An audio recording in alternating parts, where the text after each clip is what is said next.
Hi everyone, this is Akash and today I'll show you how to connect a USB printer to your UGREEN NAS and convert it to a shareable network printer. Of course, if your printer is already Wi-Fi, then you don't need this tutorial. This is for those who want to convert their USB printer into a network printer. Okay, how we'll do it is we will run cup server in a very small container. So the easiest way to do this is, of course, if you have installed TSG EasyDocker, then all it would take is click on install, look at find out cups, click on install, choose your admin password, click on review YAML and deploy, and then click on deploy. That's all it would take if you choose to do it with TSG EasyDocker. And then I'll show you the conventional way as well. This is the compose file we will use. Link to this compose is in the description. And we'll go to Docker, go to projects, click on create, give it a name. Whatever name you give, directory is created here, and this is the compose we will use. I'll show you each line what it does. Um, this is the we are creating just one service called cups. Uh, this is the image that we're going to use, YDKN cups image.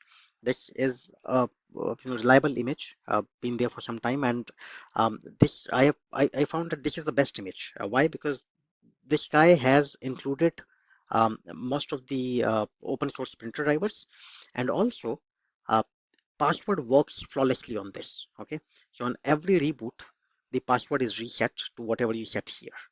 This is the only image on which you don't have any problem with the password. I tried a few other images and every image had a problem with the password. Um, you have to run it as privilege. Okay, so this will run as admin. Uh, I'll tell you the reason. This is the port 631. This is how you will access the image, access the installation. Here you will see where run dbus and dev bus USB. These are actually your devices. These devices we are mounting as volumes because your USB printer will show under this. Your USB printer will show under dev bus USB, then either 001, sometimes 002 or 003, and this will keep changing. That's why we have given the entire directory access itself, and we didn't mount it as a device. And that is why we have to give privilege is equal to true here. Okay, and one directory will be created called etc, which will hold all your configuration. This is your username, this is your password. Username is always admin. Okay, if you click on deploy, it will be deployed, but I'm not going to do that because I already have created one installation here called cups. Let me just start it. Why I'm using the earlier installed one is because in this I had to install a specific printer driver for my printer. Okay, uh, let's see this. Okay, so once the installation is done, you'll be able to access it on port number 631. Now you see that this by default takes you to HTTP, but you have to go to HTTPS. Otherwise, your admin will not work.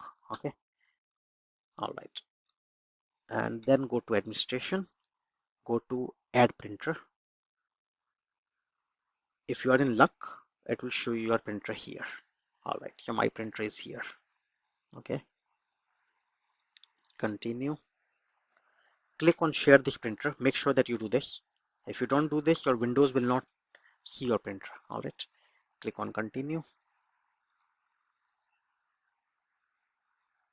Now it will ask you which printer it is. All right, make is Canon and select your printer. Mine is MF3010. Here is MF3010. Now if you have MF3010, then this will not show by default. This is what I said earlier. MF3010 is a difficult printer to work with. Most of the HP printers work. Brother works. Xerox, most of the printers also work. Canon's printers are different. Okay, so for Canon you have to install drivers inside. I'll show you how to do that also. Click on add printer and this is it done. Okay, so manage printers. You see that Canon MF3010 is here. When you click on this, it shows you the URL of the printer here. Okay, now let's add it to your Windows. Add a device. Okay, see, it automatically showed you the printer here. Canon MF3010 on DSP 4800 plus. If it didn't show here for any reason, okay, then you can click on add a device manually. Add a printer using an IP address. Use IPP device and use this address minus HTTPS, which means we'll use this host name. Okay, exactly this. 10.30.30.195, which is my IP address, 631 printers Canon MF3010. You will find this when you go to printers and click on your printer name. You will find the URL. Okay, remove HTTPS, use HTTP. Click on next.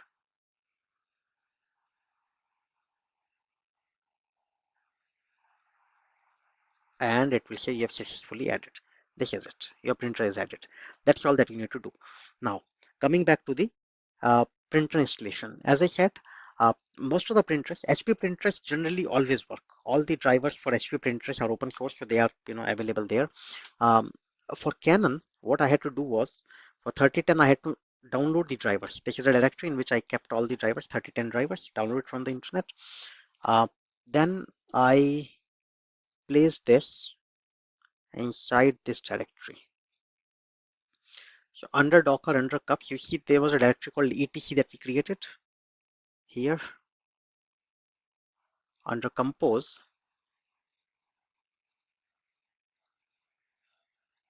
we said under .etc, this will be a directory that will be automatically created for you, and etc cups content will be here. So this is a directory that's available to me within my project directory. My project directory here is cups. So under etc, I uploaded 3010, and now I can go to my container. This is the container. I can go to the terminal, add a terminal, and go to etc cups. See that I have 3010 here, and then run the install script. I just have to say yes. I will not say yes because I did the installation already. That's how you will install the drivers. This will differ for different printers, but most of the times what you will need to do is, for example, for MF3010, you would go to internet, search for Linux drivers for the printer. Okay, download those drivers.